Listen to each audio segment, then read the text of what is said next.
días, chicos. ¿Cómo están todos en el día de hoy? Bueno, me alegra, como la doctora mencionó, mi nombre es Lenny Otero, soy recién egresada. El día de hoy les voy a hablar sobre el dengue. Es un poco el enfoque dirigido hacia la parte de pediatría, pero la parte inicial, pues, abarca todo, que es la fisiopatología, que se comporta igual tanto en pediátricos como en adultos. La manera de contenido, primero voy a hablar un poco sobre la definición, la historia, epidemiología, etiología, la fisiopatología, las fases clínicas de la enfermedad, el diagnóstico, pues el manejo. Entonces, nos vamos a plantear esa pregunta al principio, es el por qué disminuyen las plaquetas en aquellos pacientes que tienen dengue, para tratar de darle una respuesta al final de la charla.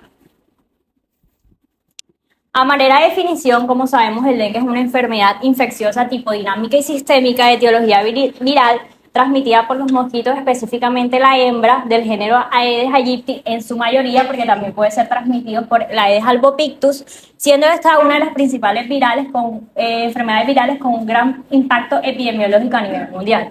Según la OMS, esta es una infección vírica, como les mencioné, transmitida por artrópodos, insectos del género Aedes aegypti y en menor medida del Aedes albopictus.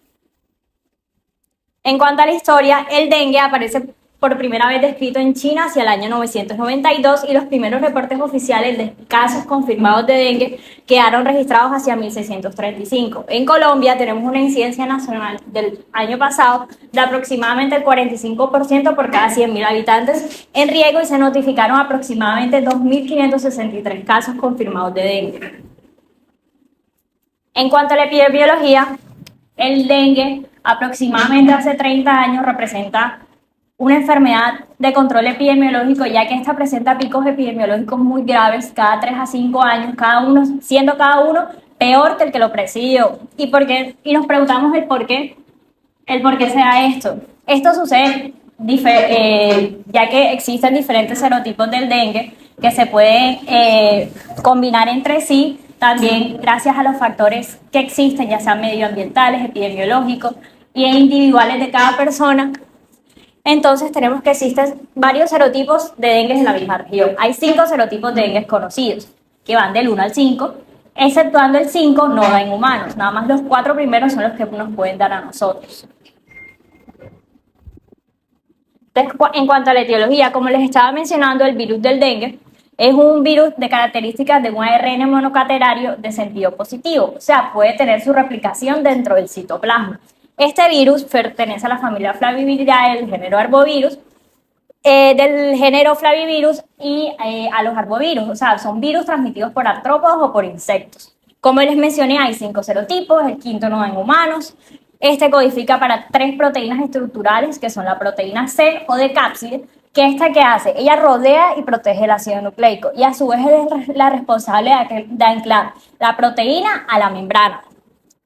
Y favorece el inicio del proceso de la maduración de la partícula viral. La proteína M o de membrana es la que principalmente participa en el proceso de maduración de la partícula viral. Y la proteína E o de envoltura, esta es el principal inmunógeno del virus. ¿Esto qué hace? Esta proteína es la que desencadena la respuesta inmune en el individuo y es la única proteína capaz de interactuar con las partículas o receptores que se encuentran en las membranas de las células que son susceptibles a desencadenar un ciclo de infección por el dengue. Y hay 7 proteínas no estructurales que van de la NS1, NS2A, NS2B, NS3, NS4A, 4B y NS5. La principal de esta es la NS1 y creo que es la que más hemos oído porque hay una prueba serológica que mandamos para los pacientes con dengue, que es la prueba NS1. La importancia de la NS1 es que ella favorece la replicación del virus y frena la respuesta inmunológica del individuo, contrario a lo que hace la proteína E. Y a su vez, la proteína NS1 es capaz de favorecer que el endotelio sea dañado y a su vez generar sangrado y extravasación del plasma. Y a grosso modo es como una de las teorías que existe para explicar la fisiopatología del dengue y por qué se da esa extravasación del líquido. En cuanto al vector, como ya sabemos, es la hembra del mosquito del género Aedes aegypti o Aedes albopictus. Y El ciclo se da que un mosquito sano pica una persona infectada, luego ese mosquito se infecta, pica una persona sana y por ende esa persona sana se infecta con el virus del dengue. En cuanto a las características del mosquito, es que este puede picar hasta 30 veces. Para alimentarse puede volar alrededor de 100 metros, tiene una vida de 30 días y pone de 120 a 200 huevecillos en todo su ciclo de vida. El vector, para que el Aedes aegypti siga o no muera, necesita ciertas características. ¿Cuáles son? Pues un clima tropical, tener recipientes de agua limpia, o sea, él no sobrevive en agua sucia, sino agua limpia, como a veces las abuelas o en las casas dejan los recipientes con agua que para guardar o cosas así. Entonces eso favorece a criar los mosquitos. En cuanto a la fisiopatología, bueno, esto es como un pequeño resumen estimal, para luego explicarles más a profundidad toda la fisiopatología de la enfermedad. El virus pues se introduce ya sea por piel, se encuentra con los macrófagos, que son las células dendríticas o de células de Langerhans, que a su vez actúan como células presentadoras de antígenos hacia el linfocito T. A su vez puede ser por vía hematógena, donde los monocitos son los que actúan como esas células presentadoras de antígenos hacia el linfocito T. ¿Qué hace el linfocito T? Pues activa los CD4 y posteriormente los CD8 y a su vez libera todas esas citocinas y ahí es donde se empieza a producir toda la sintomatología característica del dengue, que como sabemos el principal síntoma es la fiebre. Y ahora sí a profundidad. Entonces, la fisiopatología, ¿cómo el virus entra? Él entra, primero se acerca a la superficie de la célula, y ahí está la proteína E o de envoltura, que es la que es capaz de interactuar con otras proteínas o proteoglucanos, median la unión entre sí e inician el proceso de endocitosis del virus. Esa vesícula endocítica que se formó se transforma en un endosoma primario que evoluciona a un endosoma tardío que se une a un lisosoma y acidifica el pH de la vesícula. Gracias a que se acidifica este pH de la vesícula, se hace una exposición y un anclaje de la proteína a la vesícula. Y esto lo que favorece es que se libere esa nucleocápside hacia el citoplasma, y cuando esa nucleocápside se libera hacia el citoplasma, lo que conlleva es que haya un inicio de los procesos de traducción y replicación del ARN. Entonces todo ese proceso de ensamblaje inicia cuando esa nucleocápside se libera, y lo que genera es que gracias a la interacción que existe entre un ARN genómico, que ya les mencioné las características del virus, y la proteína C, que es la proteína de cápside, forma una estructura, y esa estructura que conformada por la proteína C y el ARN genómico interactúa con las proteínas precursoras de la membrana y la proteína E, que es la proteína de envoltura. Luego, esa estructura tiene que pasar por un proceso de maduración que se da en dos etapas. La primera de estas es que esta estructura inmadura transita desde el retículo endoplásmico, que es donde ella se encuentra, hacia el aparato de Golgi. En el aparato de Golgi, ya esta estructura inmadura lo que realiza es que se forma una estructura nada más entre la proteína M y la proteína E, donde la proteína M recubre a la proteína E y le da un aspecto rugoso a la superficie del virus. Esto es muy importante, ya que posterior a esto, le da un aspecto rugoso a la superficie del virus. Y posterior a esto lo que ocasiona es que ya la proteína E adquiera un cambio conformacional y de rotación para que la proteína E sea la que le dé la superficie lisa al virus, para que ese virus pueda ser liberado hacia el espacio extracitoplásmico, donde el pH es neutro, y por ende la proteína E ya adquiere su forma final. Y cuando adquiere esa forma final es cuando es capaz de interaccionar con las moléculas receptoras que se encuentran en las membranas de las células que son susceptibles o vulnerables a desencadenar un nuevo ciclo de replicación y por ende una endocitosis del virus. Y así es, a grosso modo, cómo se explica la fisiopatología del dengue. En cuanto a las fases clínicas, pues como sabemos son 3 fases clínicas conocidas: la febril, la crítica y la de recuperación. En la febril, pues su nombre lo indica. Su característica principal es que el paciente presenta fiebre, cefalea, el dolor retrocular, las mialgias, artralgias y el dolor abdominal. Y quisiera saber si alguno sabe por qué en el dengue se da el dolor abdominal. Dime. Claro, es un dolor reflejo que se da por la gran cantidad de líquido extravasado que irrita los plexos nerviosos retroperitoneales y por ende se da el dolor. Exacto, sí. En la fase crítica, pues ya hay aparición de los signos de alarmas y hay una remisión de la fiebre y la recuperación, pues como su nombre lo indica, es una mejoría sintomática. Esto es como un resumen de lo que se da en cada fase, que es lo que ya les mencioné anteriormente. Eso también. En cuanto al diagnóstico serológico, pues hay 3 pruebas conocidas para el dengue: la IgG, IgM y la NC1. IgG e IgM, pues, la IgG es la más usada en el diagnóstico. Aparece en la infección primaria después de unos días y de forma lenta. La IgM también aparece en la infección primaria y es detectada entre los 3 y 5 días después de iniciar la enfermedad. O sea que el paciente todavía está en la fase febril. En cuanto a la prueba NC1, como les mencioné, esta aparece desde el primer día, está en la circulación periférica hasta 9 días y 18 días después de comenzar la enfermedad. Puede ser usada para detectar no solo el dengue, también una infección en el hígado, pulmón y riñón. Esto es como un diagrama que muestra como el curso de la enfermedad y qué pruebas mandar según cada etapa. Entonces tenemos la fase febril que mandamos la PCR. Aquí es donde se encuentra el pico de viremia de la enfermedad. Luego está la fase crítica. Tenemos que tener mucho cuidado con la aparición de los signos de alarma, sobre todo en población pediátrica, porque a veces el pediátrico no nos puede decir tengo esto, tengo lo otro, sino que su principal alteración se ve a nivel neurológico. Y por ende, por último, la fase de recuperación, que ya hay una remisión de los síntomas, hay una mejoría sintomática y listo.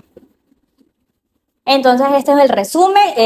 Menor a 5 días, mando la PCR, sale NC1, hay un aislamiento viral porque ahí está el pico de viremia. Mayor a 5 días, mando la IgM y la IgG.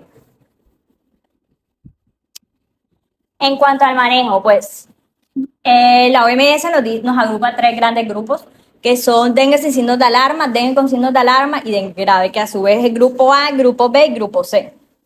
En el grupo A, que son aquellas personas que tienen dengue sin signos de alarma, es persona que vive o ha viajado en los últimos 14 días a zonas endémicas de esta enfermedad y presentan náuseas, vómitos, exantema, fiebre, petequias, leucopenia, mialgias, artralgias, cefalea. Y también puede considerarse todo caso de niño proveniente o residente en zona con transmisión de dengue con un cuadro febril agudo, usualmente que dura de 2 a 7 días. El dengue con signos de alarma, les pregunto, ¿ustedes consideran que el descenso de las plaquetas es un signo de alarma para el dengue? Exacto. Ahí es donde muchos caemos en el error porque anteriormente sí se consideraba un signo de alarma junto con el aumento del hematocrito, o sea, los dos iban de la mano. Hoy en día ya el descenso de las plaquetas no es un signo de alarma, nada más es el aumento del hematocrito. Entonces son 8 signos de alarma que son el dolor abdominal intenso, los vómitos persistentes, la acumulación de líquidos, la sangrado de mucosas, la irritabilidad, la hipotensión postural, una hepatomegalia mayor a 2 centímetros y un aumento progresivo del hematocrito.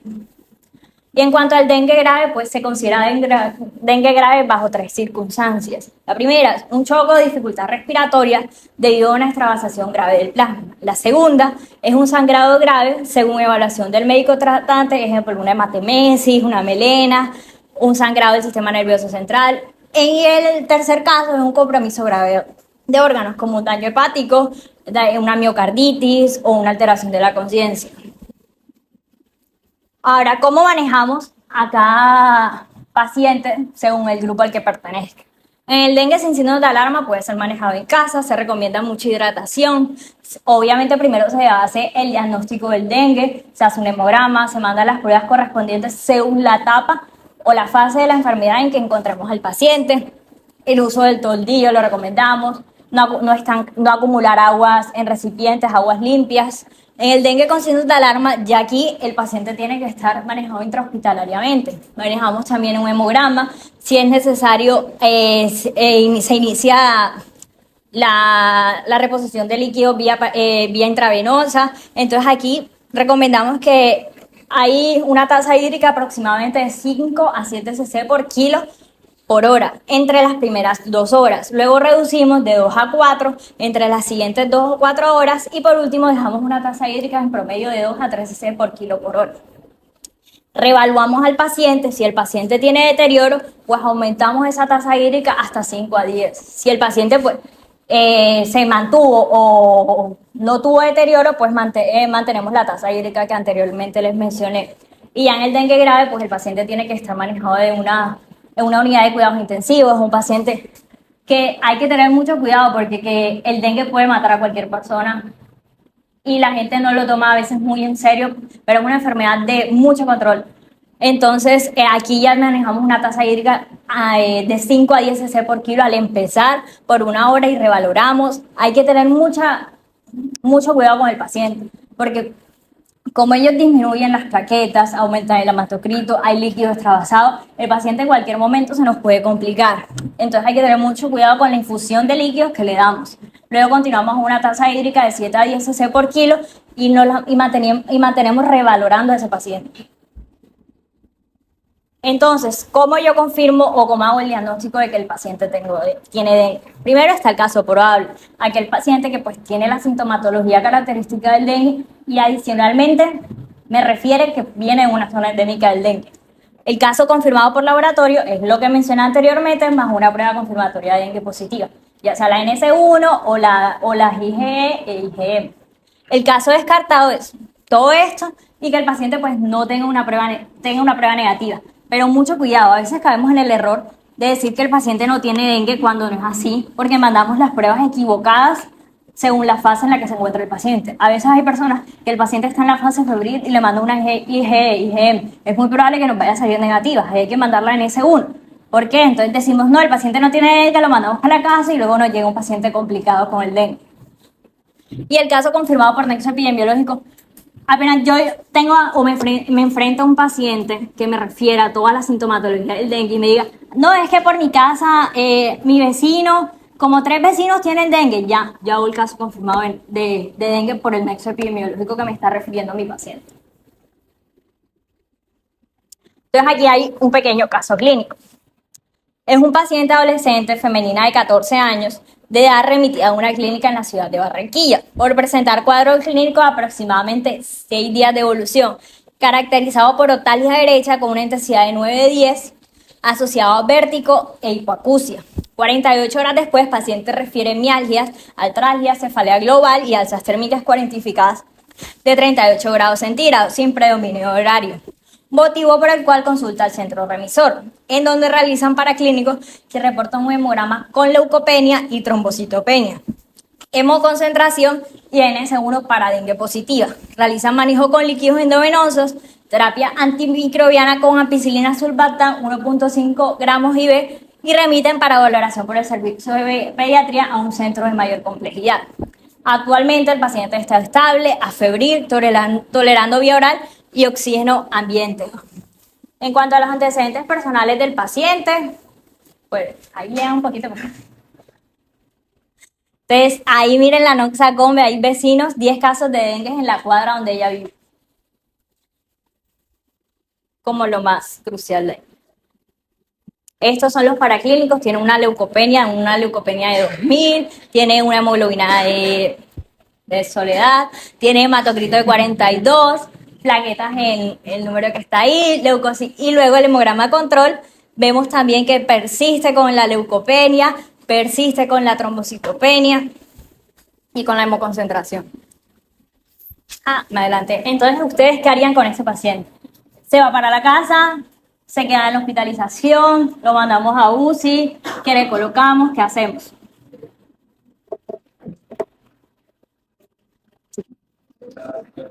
Se queda hospitalizado, empezamos la terapia endovenosa con líquidos. Entonces aquí está como, le damos el acetaminofén, que es lo único que se puede dar para contrarrestar esa fiebre, porque no nos vamos a poner a inventar. Y lo que yo les pregunto, ¿por qué ahí le iniciaron una ampicilina sulbactam a esa paciente?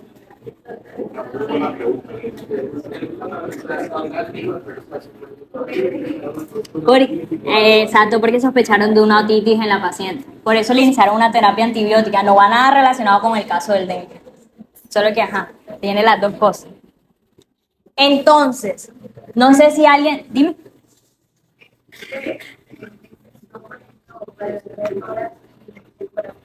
Sí se hace, pero si te llega un paciente que, bueno, tiene fiebre, le haces el hemograma, está normal, el paciente ya te está remitiendo la fiebre, por temas de costos, a veces tú no mandas la ecografía abdominal, pero tienes que tener mucho cuidado porque que no se te pase un paciente que pueda estar desarrollando dengue con signos de alarma y luego te llegue peor. En la población pediátrica, mucho ojo porque a veces el paciente pediátrico, como les mencioné, él no nos dice, me duele aquí, tengo esto, no sé qué, nada más es lo que podemos ver con nuestro examen físico y más nada. Entonces con él hay que tener mucho cuidado. Entonces no sé si alguien se atreve a decirme por qué disminuyen las plaquetas en el dengue. Sí, claro.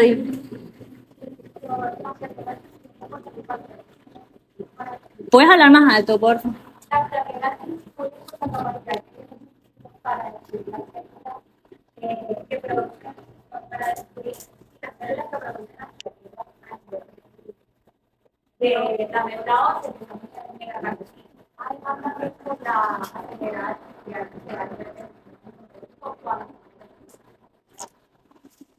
Y te pregunto, gracias a qué el mosquito tiene esa capacidad para destruir eso.